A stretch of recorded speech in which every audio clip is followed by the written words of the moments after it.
And now, without further ado, I'm going to pass this to Abby to explain to you the second part of the project. All right? Okay, Abby. Thank you. I will go ahead and share my screen. So I'm going to review all of the logistics and the plan for the second part of the art project. So now that we either have our backgrounds done or they're in progress and will be submitted by Monday, we get to talk about what I'm even more excited about. So I'm just showing you, I'm scrolling down past the information that we already went over to part 2. And then just as a reminder, we have what I'm calling or referring to as the focal point artwork, the second layer of artwork that's going to go onto these backgrounds that were created by your partners. We have a write-up about that final piece of artwork. And then, of course, the video montages, which were mentioned right here. So the next step in this process is to create a focal point or a composition, something very intentional on top of the background. What you're creating should still relate to the SDG, or Sustainable Development Goal. And it should either tell a story or send a message or communicate something. How that sort of manifests and how you're able to explain the significance is completely up to you. So it can be something that's a little bit more abstracted or symbolic. It doesn't have to be a literal representation of something. That is up to you, as long as you can explain how it relates to the SDG that your group chose. So the challenge with this, as we've mentioned, is that we're asking you to only use recycled materials to create this artwork or this focal point. So think about things that are either found, recycled, reclaimed. I don't want anybody going to a store and purchasing things that are recycled. I want you to actually use things that you find. I have materials. I collect things because I like making artwork out of reclaimed materials anyway, that I'll be able to offer to anyone around here and help you find those things. So we acknowledge that things like glue and tape and adhesives are going to be an important component of this, which clearly aren't going to be recycled, or they probably wouldn't work so well. So aside from these adhesives or whatever type of binders we're going to use to secure these materials to our artwork, to the substrates, everything else should be recycled or reclaimed. And as an explanation, when I use the word substrate, that's just the surface or that physical backing that's on the artwork. So a substrate could be a piece of paper, it could be a canvas, it could be a board or a piece of wood. In this case, we are going to affix what we print out, the printed out backgrounds, we're going to affix to a piece of cardboard to give it a little bit more rigidity as we begin the process of creating these compositions with these materials that will weigh more than just a little bit of paint or some pencils. So we want to make sure that that paper can hold up under the weight of whatever we're adding onto the top of it, which is why we'll use some recycled cardboard as a backing. So some materials, this is absolutely not exhaustive. You can think of so many more things than are listed here, but some of the things that we've listed to get kind of your gears turning and for you to consider would be plastic bags, food packaging, rubber bands, magazines, newspaper, other junk mail. We get a lot of that here in the US. Bottle caps, lids, can tabs, aluminum from cans or something, packaging material, other cardboard, egg cartons, straws, popsicle sticks, utensils, plastic forks and spoons, old nail polish. We listed some natural materials like sticks or leaves. Netting, I found wadded up fishing line on the lawn at the school the other day. There's all kinds of things that we can find. So again, this isn't a limitation. These are just kind of suggestions, and you can absolutely find things and use materials that are not listed here. If you're not sure about it, just ask. But again, we're trying not to use new things or unused things, and we're absolutely not going to be buying things except for the glue and tape. So the glues, we'll be purchasing different glues, make sure people have access. We'll probably use different types of super glues. Hot glue guns worked fairly well. We might have some liquid glue. Glue sticks probably aren't going to work, but could, depending on what type of materials you're going to be using. So we can make sure that you have access to what you need to create this piece of paper, or this piece of artwork. So the waste audit, Dr. Attia is going to go into more detail about that in just a little bit, but I did want to include here, do not forget about this component of the project. It's super, super important. So all the information that you need will be under the waste audit tab that's on the menu of this website. But I just wanted to offer another reminder, be sure to weigh your materials before you glue them all together, because the weight of those, the hot glue or the tape or the binders is going to impact that overall weight of what you're using. And we're trying to actually find that data, that information about how much are we actually using in this measurable volume of recycled or reclaimed materials to create the artwork. Okay, and here we have a bullet list of the requirements for this piece of artwork. So they should be primarily two-dimensional. The idea is that we're going to be able to hang these all on the wall. The focal point artwork can be up to about 4 centimeters deep. And for those of you in the US, all of our rulers come also with the centimeter side on it, and 4 centimeters is approximately 1.5 inches or so. So we'll be able to make sure to kind of limit the depth of the artwork to about 4 centimeters. And again, this is in consideration of the potential weight, the balance of it, and we do want to be able to install these on the wall instead of on a flat surface. So repeating that the artwork must be made out of reused, reclaimed, recycled materials. Repeating about the waste audit. Repeating again, the artwork must be created on top of your group member's background, and it must relate to the SDG that you and your group chose. And here's something that's also very important. I'd like to see at least 33% or 1/3 of the background visible through the final piece of artwork. So I want to be able to see like the colors, designs, things like that. And also, do not alter the background. So once you receive your printed out background, even if you would prefer it all to be a different color or something like that, I'm asking that you not alter that aspect of it. You and either your partner or individually, however you're going to create this focal point part of the art project, develop that on top and make sure you can still see that background. That's an important element too, to really ensure that this is a collaborative exhibition of work. Okay. And then again, probably too redundant, but the artwork must relate to the SDG. So here is a paragraph about the written component. We're asking that that participants write a short paper.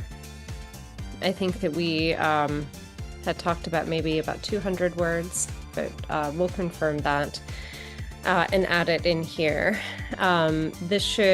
Here's some bullet points here that aren't bulleted to make sure to include the SDG that you chose, the artist who created the background, the artist involved with the creation of the focal point element of the artwork, a title for the artwork, a description of what is being shown or conveyed. What is that message? What is that story? Why did you include the things that you included? What does it represent?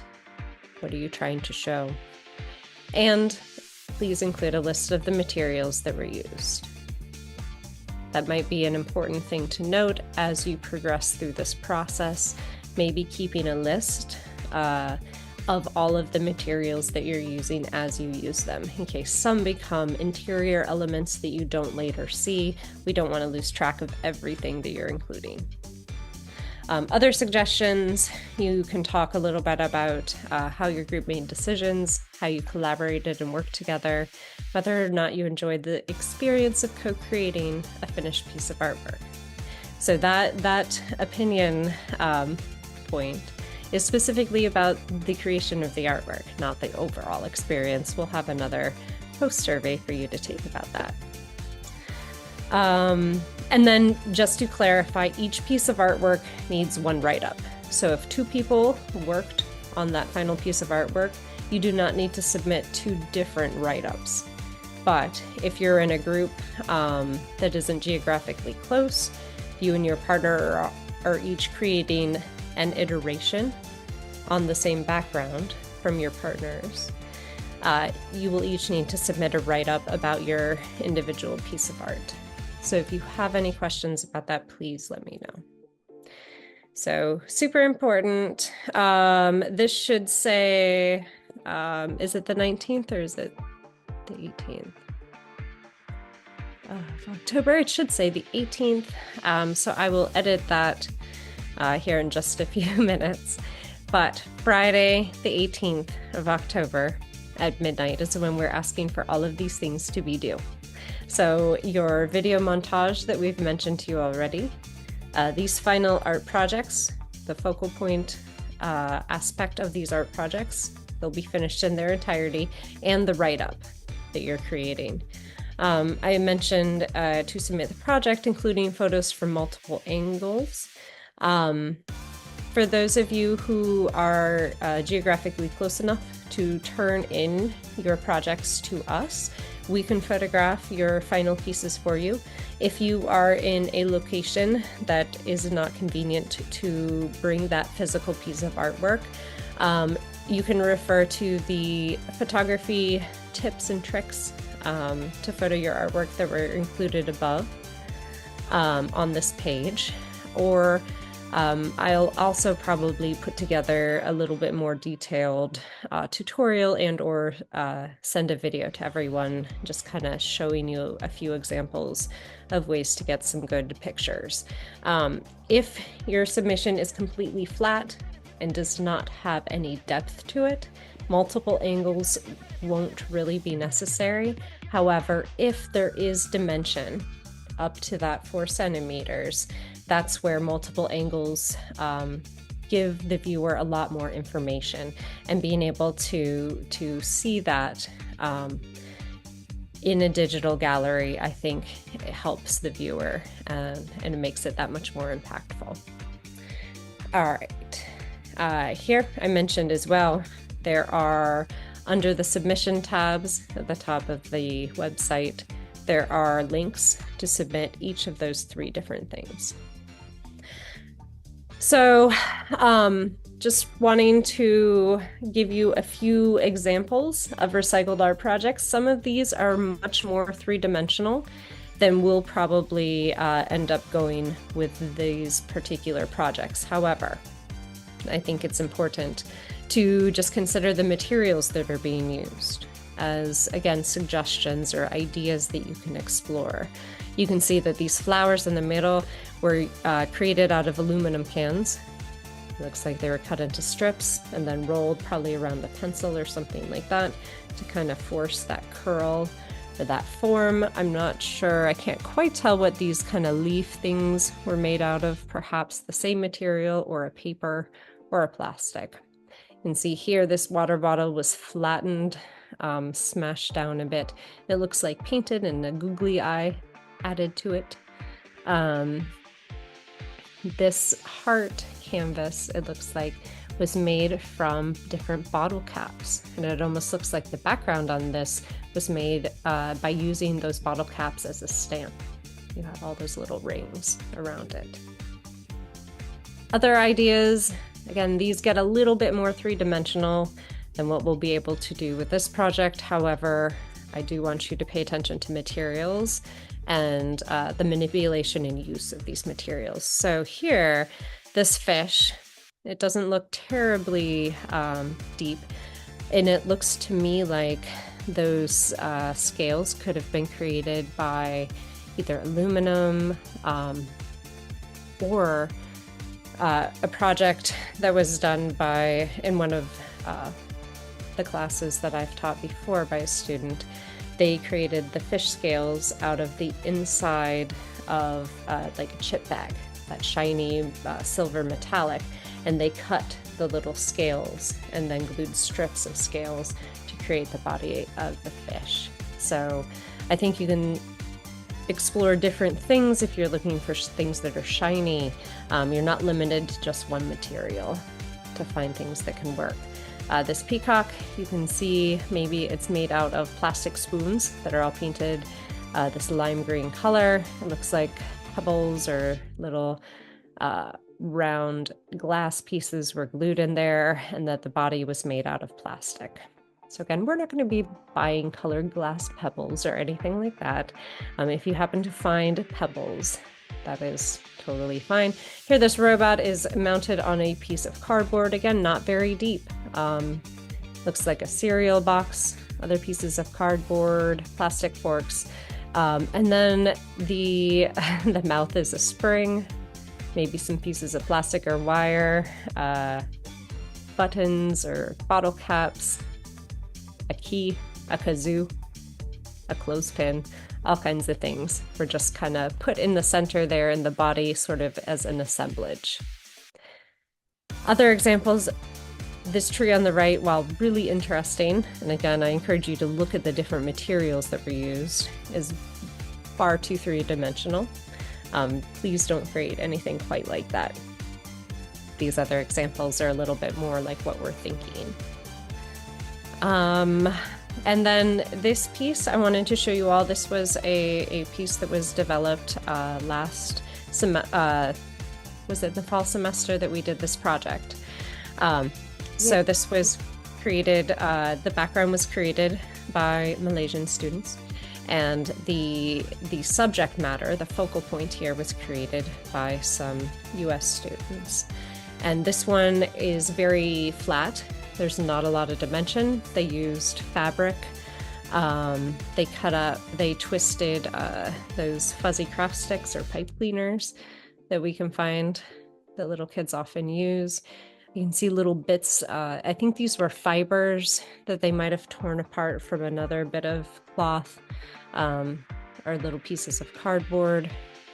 You can see kind of there's these little leg things poking out that I think were pine needles, but I'd have to look at it to verify. And I wanted to really highlight how much of that background is visible in this piece. I would probably judge or gauge that this is more than 33% of the overall background that you can see through this, but it's a really beautiful combination and balance of the background and the foreground, the focal point, or that composition that they were creating on top of it. Can anyone guess what SDG this project might have been about? And feel free to just shout it out or unmute. Or put it in the chat box. Which goal is this? Is it life in water? Life underwater? I think it's the clean water, and this indicates pollution or when the oils get into the water. But yes, water. Yeah, clean water and sanitation. Yes, but the water theme came through, which is, I think, another thing that's important to note. All right.